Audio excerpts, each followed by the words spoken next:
Essa semana simplesmente saiu os 10 jogadores no top 10 da UEFA da temporada. E essa semana também tivemos a semifinal da Copa do Brasil e decidido os dois finalistas. Então eu tô aqui para comentar um pouco disso com vocês. Bom, primeiramente eu quero falar do top 10 da UEFA e de algumas polêmicas que ele está causando. A principal, é óbvio, é a falta do craque desse clube aqui. Cara, o Vini Júnior fora do top 10 da UEFA realmente é sacanagem. Não faz sentido nenhum. E eu vou te explicar. Se hidrata. O Vini Júnior simplesmente fez uma temporada muito absurda, principalmente parando para pensar que ele tem 23 anos. O Vini Júnior, ele tem 23 gols e 21 assistências, jogando com a camisa do Real Madrid. Desses gols e assistências, ele tem 7 gols na Champions League. E digo mais, ele participou diretamente de 7 gols só no mata-mata da Champions. Isso até a semifinal, o que são números muito expressivos. E ele ficou atrás de caras que, com todo respeito, fizeram uma temporada muito boa sim, mas não melhores do que a do Vini.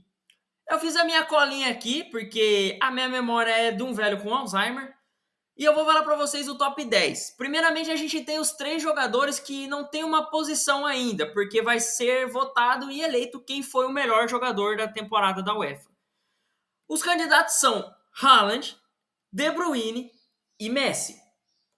Os caras que jogaram muito mesmo. Em quarto lugar vem o Gundogan, em quinto vem o Rodri, em sexto o Mbappé, em sétimo o Modric, em oitavo o Brozovic, em nono o Rice e em décimo o McAllister. Esses caras fizeram sim ótimas temporadas. Eu não tô falando que não, pelo contrário, a temporada deles foi sim muito boa. Principalmente pelo clube que eles jogavam e onde chegaram.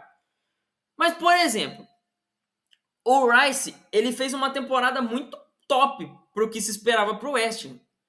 Foi um meio de tabela de Premier League e um título de Conference. Quando que o West Ham ia conquistar a Europa? Nunca. Então o Rice tem sim uma participação muito expressiva na temporada. Só que se você parar para pensar, a temporada do Vini é mais expressiva. Para mim, o Vini fora do top 10 é como se a UEFA estivesse virando para mim e falando assim: olha, se você ganhar a Conference, você tá muito melhor do que quem chegou numa semi de Champions e ganhou o Mundial de Clubes.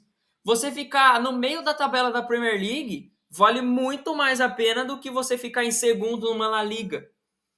Então, assim, sabe, não tá encaixando o padrão que a UEFA quer colocar aqui. E outro jogador que para mim é um pouco questionável, ele tá no top 10 por conta do time que ele joga e de quem ficou de fora. Brozovic estava na Inter. E assim, ele fez uma temporada muito boa. Os caras chegaram na final da Champions. Foram G4 no italiano. Então, assim, óbvio, foi uma boa temporada.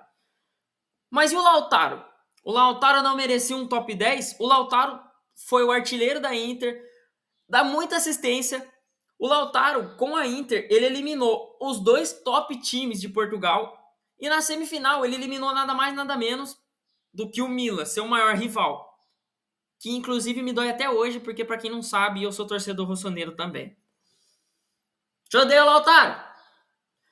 Enfim, o Lautaro fez uma baita temporada também. Por que ele tá fora do top 10? Eu acho que ele merecia uma vaga ali. O McAllister fez uma baita temporada também. E o cara foi campeão da Copa do Mundo, tem esse peso aí também. Mas eu não acho que isso seja mais expressivo do que fez o Vinícius Júnior ou o que fez o Lautaro. Pô, o Modric tá aqui, o Modric fez uma baita temporada, ele merecia estar aqui. Mas tudo que ele ganhou, o Vini também ganhou. Só que o Vini teve números mais expressivos. Até porque o Modric é um meio-campista, ele não vai ter tantos gols e assistências, eu concordo. Mas para a posição do Vini e o que ele exige, ele ainda tem números expressivos. O cara participou de mais de 40 gols na temporada, sendo ponta, dando muitos passes e fazendo muitos gols. Chegando numa semi de Champions, ganhando Mundial de Clubes, ganhando Copa do Rei, sendo vice da La Liga. Tipo, pô, ser vice da La Liga não é o pior pesadelo do mundo. Até porque o campeão foi o Barça, que tem um bom time. E bom, o Barça estava focado só nisso. O Barça caiu da Champions muito cedo, caiu da Europa League muito cedo. O Real não, o Real ficou em alto nível em 3 competições durante a temporada inteira. Então é óbvio, não ganhou a La Liga, não ganhou a Champions, mas o Real chegou longe em tudo. O Real teve jogos toda semana, 2 vezes. Por quê? Porque tinha jogo toda santa semana, porque estava chegando longe. E graças ao Vini. Eu sei que o Real tem um time muito incrível e falar graças ao Vini é exagerar. Eu sei. Mas o que eu quero dizer é, os números do Vini foram muito expressivos para tudo que o Real conquistou na temporada. E ele ficar de fora do top 10 realmente causa uma indignação. Principalmente quando você vê o Rice ali, ou até o McAllister, que fizeram boas temporadas, mas não melhor do que a do Vini ou a do Lautaro. Isso me incomodou sim, eu não posso negar, mas é a UEFA, é ela que manda. Quem sou eu para falar que a UEFA tá errado? Também quem que é a UEFA para falar que eu tô errado? Então vamos lá. Fora essa minha indignação, eu quero falar dos 3 candidatos a serem o melhor jogador da UEFA. Eu quero falar o número de um por um, quem eu acho que vai ganhar, por quê e um pouquinho do que ganharam. Vamos lá, fiz minha colinha porque lembre-se, eu tenho Alzheimer. Vou falar primeiro os números do De Bruyne. O De Bruyne teve 31 assistências e 10 gols na temporada. Eu tô falando de 31 passes para gols. Eu sei que tem muito do efeito Haaland nisso. Afinal, tocar no Haaland é gol quase na certa. E bom, o De Bruyne ganhou a Premier League, ganhou a Copa da Inglaterra, ganhou a Champions League histórica no Manchester City. Foi uma temporada muito expressiva e, mano, os números dele são absurdos também. 31 passes para gol. Vocês têm noção que o cara deu 31 assistências? 31 gols do Manchester City saíram de passes desse cara. Eu acho que uma coisa que pode pesar muito é o fato do De Bruyne ter se machucado na final. Eu não acho que isso vai afetar, tipo, mas pô, pra pensar, ele se machucou na final, ele não participou do gol e tal, e eu acho que fica essa sensação. Assim como muita gente acha que o Haaland tem esse peso de não ter feito o gol na final. Mas eu já vou explicar por que eu acho que tem diferença. Bom, o De Bruyne tem números muito expressivos, mas eu sinceramente acho que ele vai ficar em terceiro. Por quê? Porque eu acho que os outros 2 jogadores fizeram temporadas mais próximas do estrelato. Para mim, quem vai ficar em segundo lugar, rufem os tambores, é o Messi. Sim, eu acho que o Haaland vai ser eleito melhor jogador da UEFA. E eu quero fazer uma observação aqui, tá? Para mim, melhor jogador da UEFA e melhor jogador do mundo tem pesos diferentes. Eu acho que para UEFA, a Copa do Mundo vai pesar menos do que para ser melhor do mundo. Então eu acho que, por exemplo, por mais que eu possa achar que o Messi tenha mais chance de ganhar a bola de ouro, aqui na UEFA eu já tenho uma visão diferente. Eu vou falar para vocês os números do Messi, porque tem muita gente também falando assim, mas ele só ganhou o francês. Se liga nesses números. O Messi teve 47 jogos, 30 gols e 21 assistências. 51 participações em gols. Ele teve mais participação em gols do que jogos.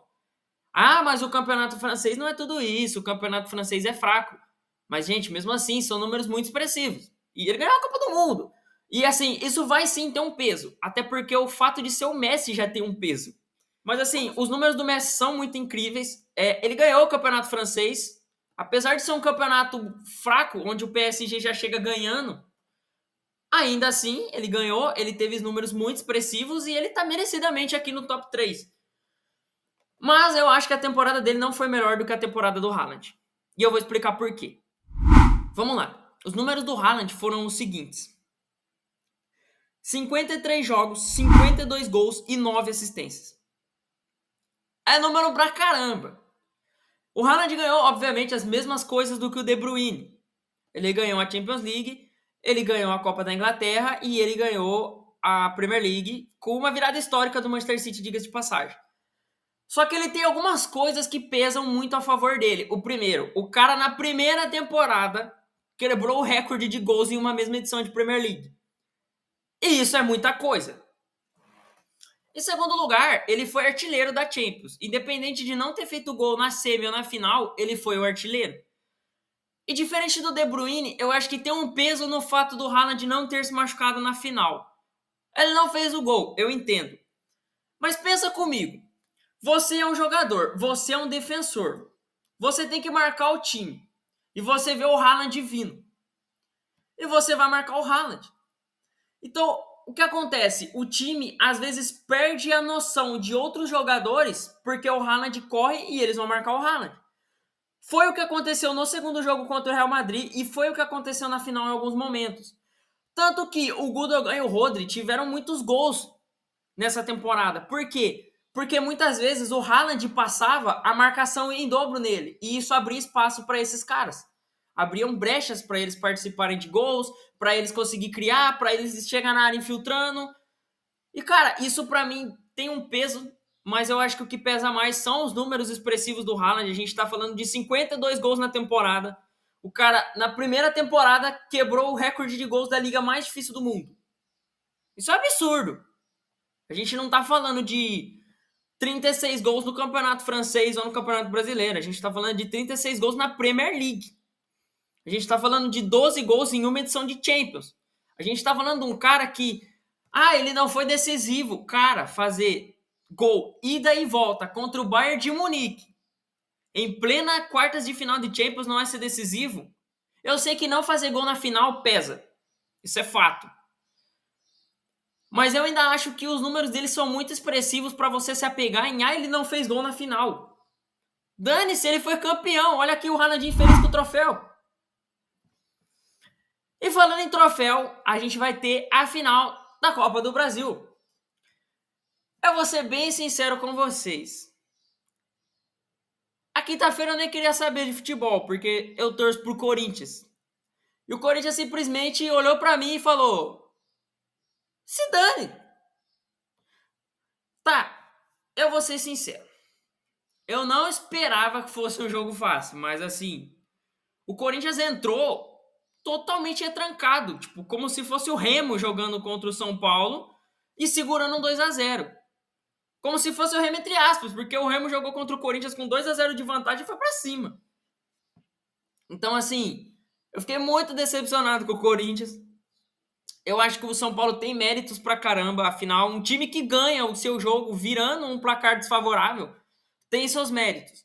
Mas eu particularmente acho que o Corinthians tem mais incompetência do que o São Paulo teve competência, sabe? O Corinthians dava muito chutão, tanto que o primeiro gol, ele vem de um passe errado do Cássio. E se você olhar esse lance, você vai ver que tinha um jogador bem posicionado do Corinthians ali perto, que o Cássio podia ter cruzado para ele ali e iniciado uma jogada, toquinho. O placar tá a seu favor, é só você segurar a bola. Segurar a bola não é contra as regras. Segura a bola, faz cera. Mas não fica dando chutão pra frente, jogando recuado com o time que tem um cara igual o Lucas Moura, tá ligado? Inclusive, parabéns, Lucas. Além do jogo do Tottenham, agora eu vou te lembrar por isso também. Eu acho que eu te odeio a partir de hoje. Inclusive, se alguém tiver alguma edição aí do Lucas fazendo gol com aquela narração especial da TNT, me manda, porque eu vou adorar. Bom, novamente, parabéns ao São Paulo. Eu acho que o Corinthians entrou no jogo, sim, mas com medo de ganhar. Com medo de ganhar é foda.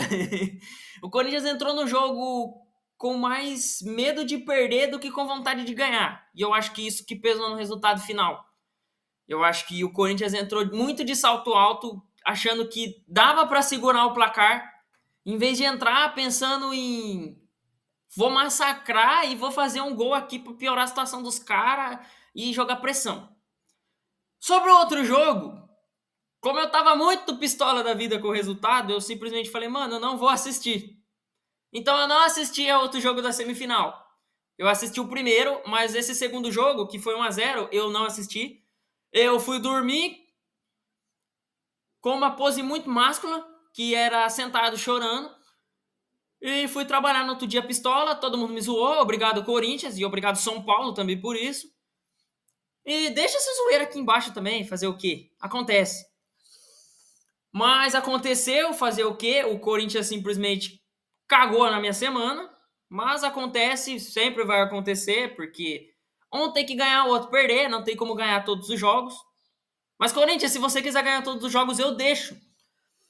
E sobre a final, eu quero comentar um pouco do que eu tenho de expectativas.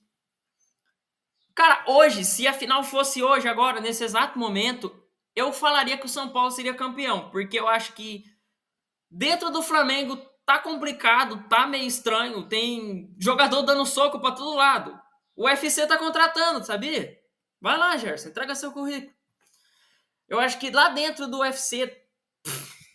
Do UFC é foda, né?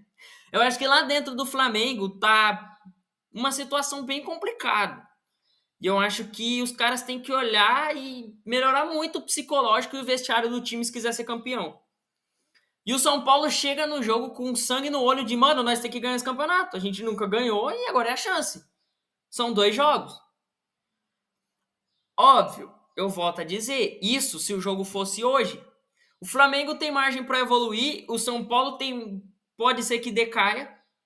A gente nunca sabe. O Corinthians chegou de 11 jogos sem perder e o São Paulo tava vindo numa saga horrível. Aí o São Paulo embalou um jogo bom, empatou com o Flamengo e ganhou do Corinthians. Jogou bem pra caramba. O Corinthians, que vinha de 11 jogos sem perder, eliminado, jogando horrivelmente. Então, assim, tem muito caminho, tem muita coisa para mudar. Obviamente, eu vou torcer pro Flamengo, tanto pela piada do São Paulo, quanto porque é meu rival. Vou secar mesmo. Virei sol agora e eu vou secar a bosta. Mas eu tenho uma expectativa, eu acho que vai ser sim um jogo bom. E o James Rodrigues já vai estar encaixado. O Lucas está jogando muito. Se ele jogar, se ele tiver com condição para jogar, se ele não lesionar, ele vai dar muito trabalho para a defesa do Flamengo. Só que a gente está falando do Flamengo também, que, pô, o elenco do Flamengo é de alto nível. Se você pegar os centroavantes do Flamengo, o Flamengo tem os 2 dos 5 melhores centroavantes do país, sabe? O reserva do Gabigol é o Pedro, que estava na seleção na Copa do Mundo. Então, assim, não dá para subestimar esse Flamengo. Se eles resolverem essas questões internas, eles chegam melhor para o jogo. Eu acho que a única coisa que peca para o Flamengo, se o jogo fosse, por exemplo, hoje, seria psicológico. E se eles mudarem isso, se eles conseguirem colocar a cabeça no jogo e no campeonato se resolver, parar de sair no soco, eu acho que com certeza eles têm muita margem para evoluir e para tentar ser campeão. E, bom, faltam 2 jogos para eles também. Eles tiveram campanha muito boa, eles pegaram muitos times fortes. Pô, pegaram o Fluminense, pegaram o Grêmio. Então, assim, chegam com moral também, assim como o São Paulo, que eliminou os 2 maiores rivais. Então, eu tenho expectativa para essa final. Eu acho que o Flamengo pode vencer, mas eu acho que hoje o São Paulo chegaria melhor. Não sei no dia do jogo, afinal, falta um mês para isso. Enfim, se você estiver vendo isso depois do jogo e o São Paulo tiver ganhado, comenta aqui, acabou a piada. E se o Flamengo tiver ganhado, comenta, continua a piada. Esse foi meu vídeo, a minha sincera opinião sobre o top 10 da UEFA, que eu tô muito chateado do Vini não estar lá. Na verdade, eu tô indignado. E eu tô muito indignado com o Corinthians. O Corinthians me odeia, o Corinthians acabou com a minha semana. O Corinthians tem margem para acabar com o resto do meu ano. E boa sorte para Flamengo e São Paulo na final. Eu espero que seja um baita jogo. Eu estou esperando um baita jogo. É isso que eu queria dizer. Essa é a minha pequena opinião. O cenário é só isso. Eu não consegui fazer coisa melhor. Mas eu prometo que eu vou melhorar. Deixa o like, se inscreve no canal, comenta alguma coisa aqui embaixo para ajudar o canal a crescer. E muito obrigado por ter assistido até aqui, caso você tenha assistido. Se você não ter assistido, você não vai estar vendo isso. Falou!